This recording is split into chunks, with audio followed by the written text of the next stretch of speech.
Hey, welcome to Parkview Kids. I'm Tina, and I want to take this opportunity on behalf of our entire kids team to say, I'm so glad you're here. Here at Parkview, we love the next generation, and we want to give them our very best. Our top priority is providing a space where kids can learn about and grow their relationship with Jesus in a way that's fun and engaging. During our time together, your kids will hear an age-appropriate lesson that will help them deepen their understanding of who God is. I want to encourage you to sit down and watch this together. We hope that this will provide a foundation for you to have great conversation together as a family about the truths that are talked about here. And make sure you stick around after the video to hear about some more great resources that we have for you and your family. All right, are you ready to get started? Let's go. Warning, the following underwater scenes were narrated by someone who has no idea what they are talking about. Water.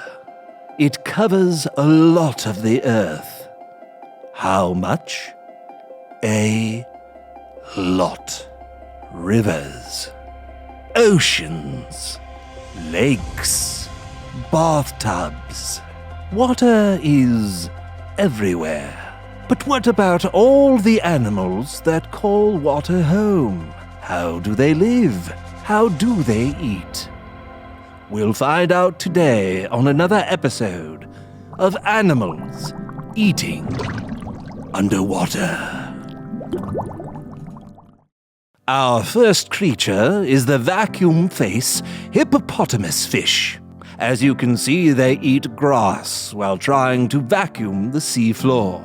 But don't worry, there will be no crumbs left over with our next underwater animal. The grumpy McGrumperson get off my lawn old man fish.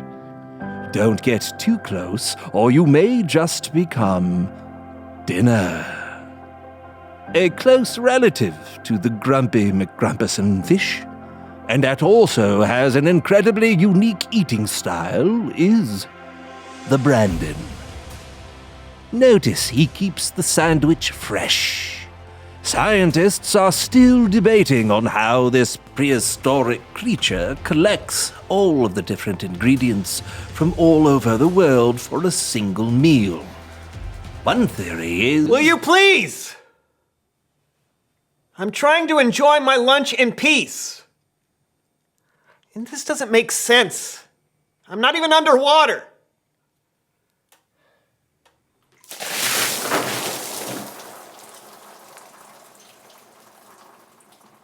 Even though the bread is soaked, this odd creature still finds way to eat his meal in peace.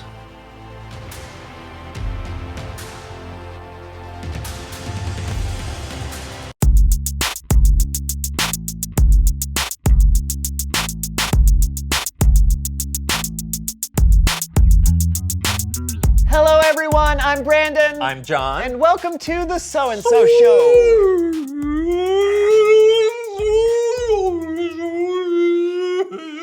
What is that? It's like a whale sound.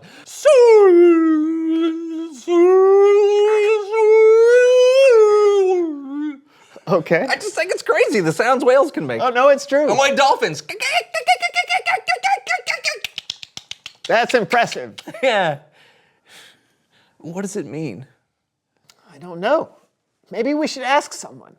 Someone who knows stuff.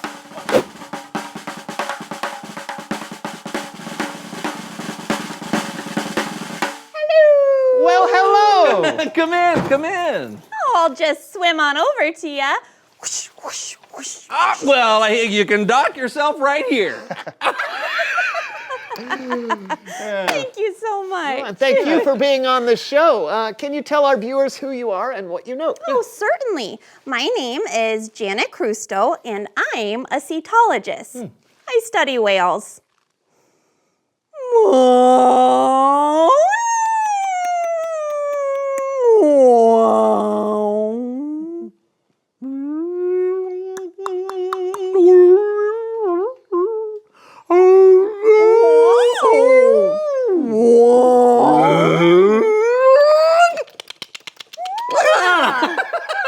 Yeah.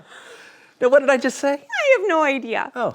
but it sounds like one of the ways certain species of whales talk. Oh, wait, whales can talk? That's what we think. Listen to this. Whoa, those are whales? Yeah, Do you know what they're saying? no, but I want to. Sometimes whales use that clicking noise to bounce the sound off other objects to learn where they are or to help find food. We call that echolocation. Oh, so that's like sonar. Well, look at you, Mr. Smarty Pants. Oh, why, thank you. It's kind of like how bats find insects at night. Yes, but we now think whales also use clicks to talk to each other. That is so wild. I know. And how do you hear what they're saying? Like, how did you make this recording? With something called a hydrophone. It's basically a fancy name for an underwater microphone. We can record all sorts of whale sounds underwater, clicks and songs. Oh, songs? Oh, a music fan, are ya? Yeah. Well, listen to this.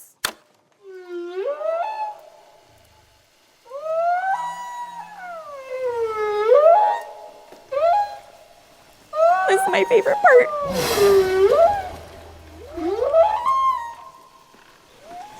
I could listen to this all day, but I won't. That is so beautiful. Yes, that's from a humpback whale. These sounds can travel hundreds of miles. I can only make my voice travel a few hundred feet. And that's if I'm talking like this. That's the most amazing thing I've ever heard. I know. It's crazy! It really is. Why are we still yelling? You know, there's still so much we don't know about whales. And I'm very excited about that. Wait. You're excited about stuff you don't even know? Oh, yeah, of course.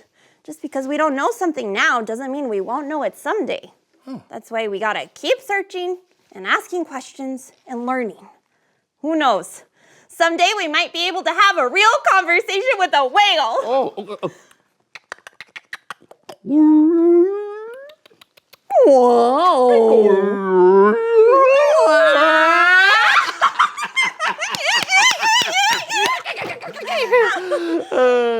You have no idea what you just said, do you? No. Okay.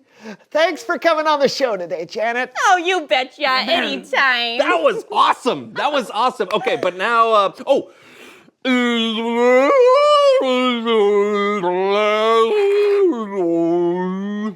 It's Bible story time with Kellen.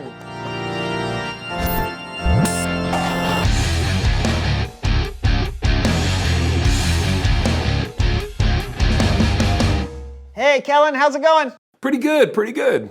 You got a story for us today? Do I love a cheese omelet for breakfast with a side of fresh fruit? Yes. I sure do. Well, then take it away. Our story today comes from a book of the Bible called Luke. Luke is one of 4 Gospels, the first 4 books of the New Testament, where we learn the good news about Jesus. When Jesus was just 12 years old, he went to Jerusalem, a crowded city brimming with travelers from miles around. What would happen if a 12-year-old boy had to navigate this teeming metropolis all alone? I guess we're about to find out. You're about to find out when we go behind the Bible.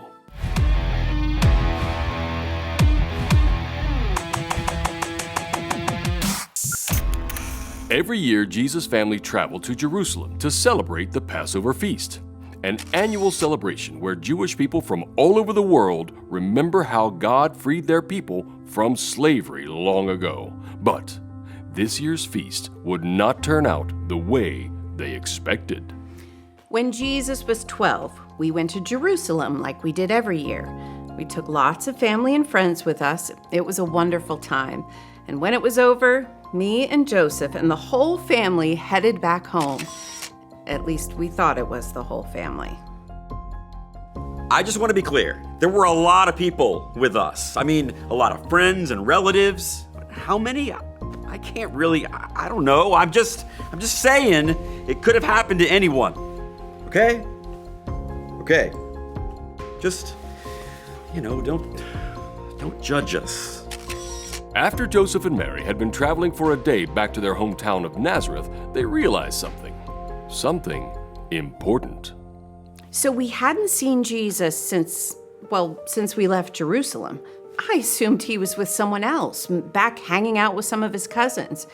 Then we started asking around and realized no one knew where Jesus was. I just want to be clear. There were a lot of people, okay? Okay.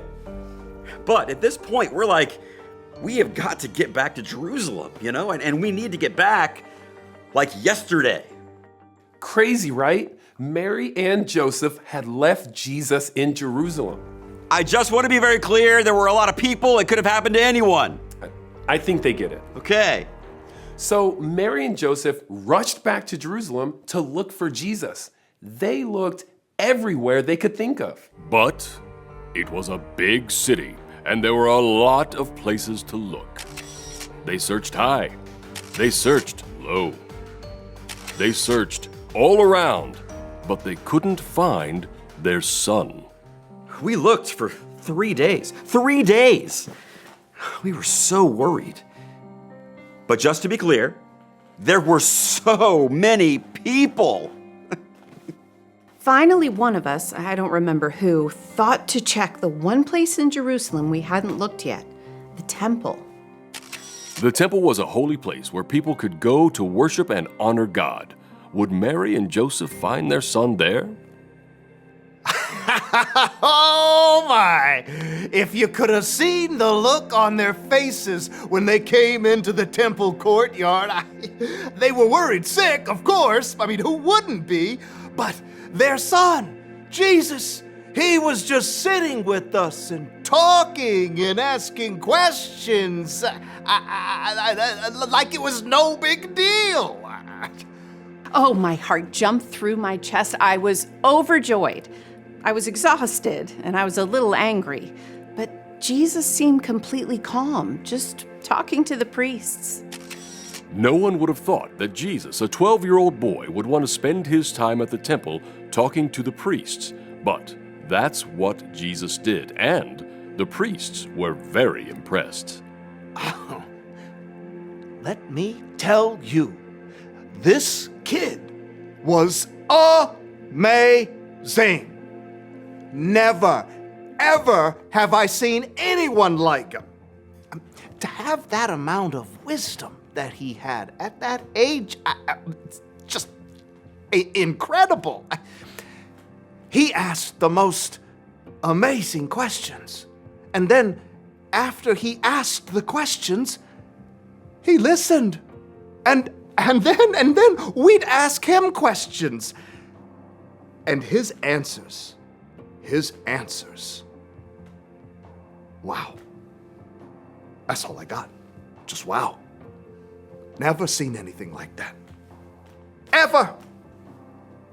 Never will, probably. As relieved as we were also a little frustrated. I remember Mary said to Jesus, "Why have you treated us like this? Your father and I have been worried about you. We've been looking for you everywhere." And then Jesus said something I'll never forget. He said, "Why were you looking for me? Didn't you know I had to be in my Father's house?"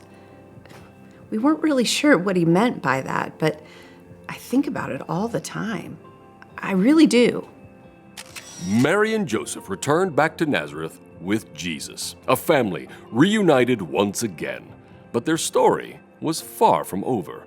We'll have more next time when we once again go behind the Bible. Back to you, Kellen. Thanks.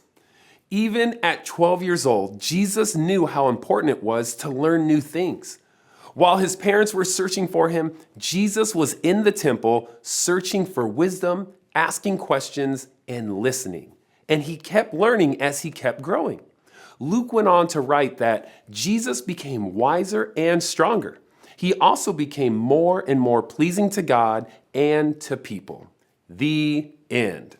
Great story. It's fun to see what Jesus was like when he was younger. Yeah, sometimes we forget that Jesus was a kid. In fact, this is one of the only stories that we have of Jesus when he was young. Yeah, and he was already so wise. Yep, but he kept growing in wisdom. Jesus was a great example for us. We can grow wiser like he did when we choose to listen and ask questions. There's always more out there to learn. Absolutely. Thanks, Kellen. Hey, my pleasure. I'll see you fellas next time. You know, one time I got separated from my parents at a shoe store. Yeah, but the only wisdom I got was that the manager doesn't really like it when you climb on top of the shoe shelves. You did what? I was trying to see my parents, Brandon. Oh, yeah. And then I fell into a big vat of old socks. Uh-huh. Reveal the question. What does it mean to be wise? I think listening is a big part of it. Right, and being curious about things you don't know, like Janet with whales. Yeah, we know Jesus was wise and kept growing in wisdom. So if we want to know what it means to be wise, we can just read about the things Jesus said and did in the Bible. Yeah, and then follow his example. Yeah, exactly. So what do you think? What does it mean to be wise? Yeah, talk about it together, and we'll see you next time on The So-and-So Show.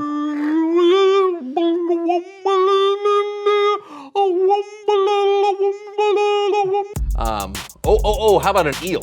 And this is what an eel says. Ready? Ready?